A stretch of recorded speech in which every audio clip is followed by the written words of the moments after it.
Na parte 3 desse material de apoio, unidade 1, onde nós tratamos da questão básica da economia, nós também falamos da curva de possibilidade de produção de uma economia ou de uma firma ou curva de transformação. E também, a partir daí, as opções tecnológicas, o custo de oportunidade. Então, nós começamos a trabalhar presencialmente e colocamos aqui algumas questões. O que significa a curva de transformação ou a curva de capacidade de produção de uma economia ou de uma firma? Ela retrata a capacidade produtiva de uma economia num dado período de tempo em função dos fatores de produção que nós temos disponíveis. Então, diante disso, nós podemos dizer que haverá sempre uma quantidade máxima a ser produzido de um determinado bem, quando todos os recursos, os fatores de produção que nós vimos anteriormente, forem destinados à sua produção. Então, eu posso alocar todos os fatores de produção para produzir soja ou todos os fatores de produção para a produção de milho. Então, nós podemos lembrar aqui o conceito da escassez também, que nós vimos anteriormente. Então, nós estudamos que a escassez econômica ela acaba impondo um limite à capacidade produtiva de uma sociedade. E a partir daí, ela vai ter que fazer escolhas alternativas de produção. Nós vamos imaginar agora, nesse momento no gráfico, dois tipos de bens. Então, dentro da curva de possibilidade de produção, nesses conceitos, nós temos pontos sobre a curva, pontos internos à curva, e as condições para essa curva de possibilidade de produção é que os recursos são escassos e também nós vamos ver a disponibilidade dos recursos que são disponíveis. Dentro desse contexto, nós vamos imaginar também que a tecnologia ela se mantém constante no curto prazo, ou seja, ela não se altera. Então, nós podemos observar a eficiência técnica de um determinado bem, na produção de um determinado bem, devido às condições. Então, diante dessas questões, vamos imaginar uma economia que esteja produzindo dois tipos de bens apenas, para facilitar a compreensão, e esses bens, eu tenho a produção de soja e de milho, como vai ser apresentado no gráfico abaixo.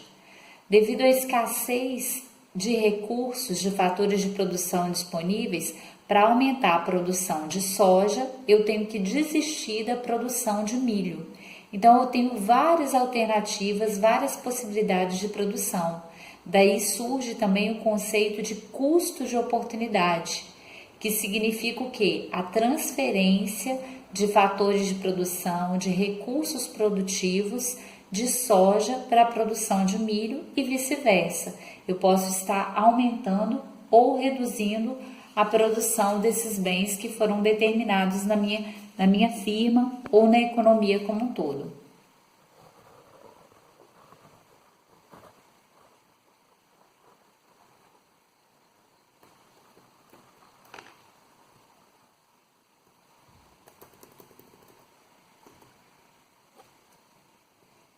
Então, nós temos aqui o gráfico que demonstra a curva de possibilidade de produção.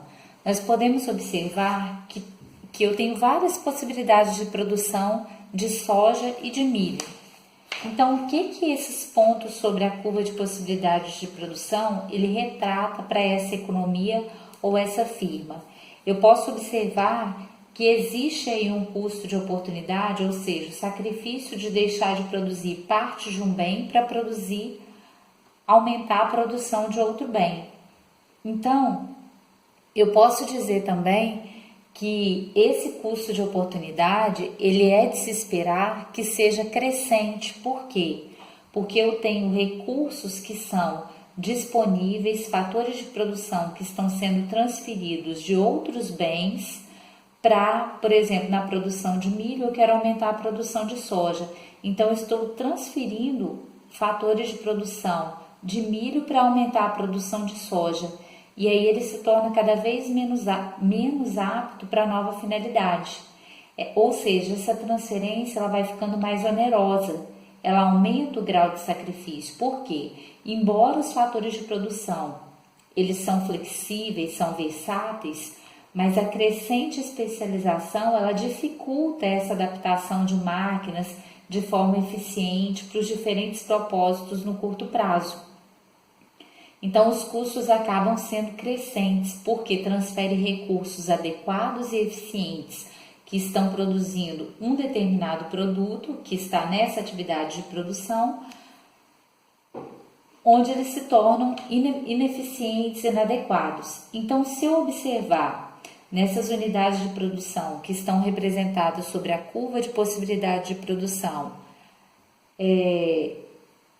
todos os pontos sobre a curva B, E, F e D, eu tenho aí as unidades de produção que elas são consideradas eficientes, porque elas estão em cima da curva de possibilidade de produção.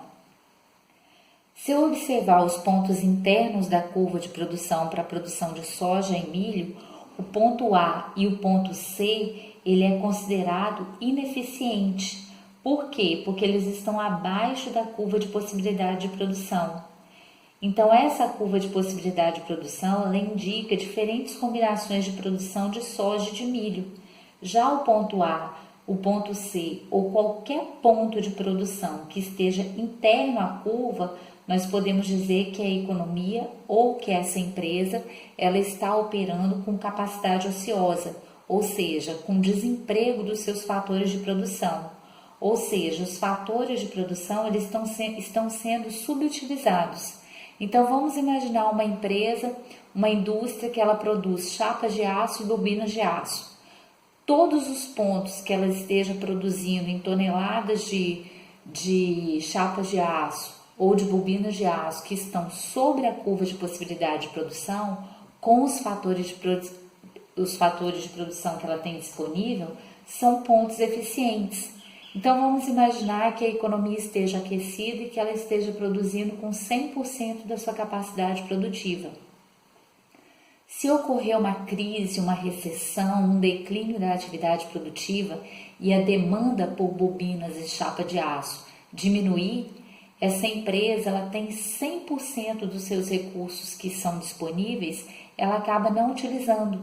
Então, ela deixa máquinas ociosas, trabalhadores ociosos, tecnologia ociosa, espaço físico, instalações. Então, ela passa a operar em pontos internos da curva. É como se ela estivesse operando a 80%, 70% da sua capacidade produtiva. Por quê? Porque ocorreu uma queda drástica dessa demanda. Então, aqui ele demonstra que todos os pontos sobre essa curva são alternativas possíveis para a produção de soja, de milho, que a economia, o que afirma que nós já falamos, esteja operando a plena capacidade produtiva, ou seja, está utilizando 100% dos seus fatores de produção. Se ela tiver uma queda na demanda por soja e por milho, essa economia passa a operar nesses pontos internos da curva de possibilidade. Ou seja, ela tem 70% da sua capacidade produtiva sendo utilizado e o restante está parado. Então, nós podemos também observar aqui que você sabe como isso é chamado na economia, a produção que nós falamos abaixo do pleno emprego dos fatores produtivos. Essa produção abaixo do pleno emprego dos fatores significa capacidade ociosa. Assim como nós temos a fronteira máxima de produção de uma economia, ela se dá quando nós temos aí, né, os pontos, as alternativas de produção sobre a curva de possibilidade de produção. Essa curva de possibilidade de produção, ela também é denominada por alguns autores como curva de transformação.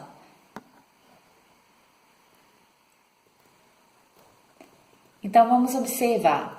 A curva ou possibilidade de produção, curva de possibilidade de produção, esse gráfico mostrou as diferentes combinações de produção para a economia de soja e também de milho, em função da tecnologia, dos fatores de produção que ela tem disponível. Então, a fronteira máxima que a economia pode produzir, dados recursos produtivos limitados, isso foi demonstrado em todos os pontos sobre a curva de possibilidade de produção.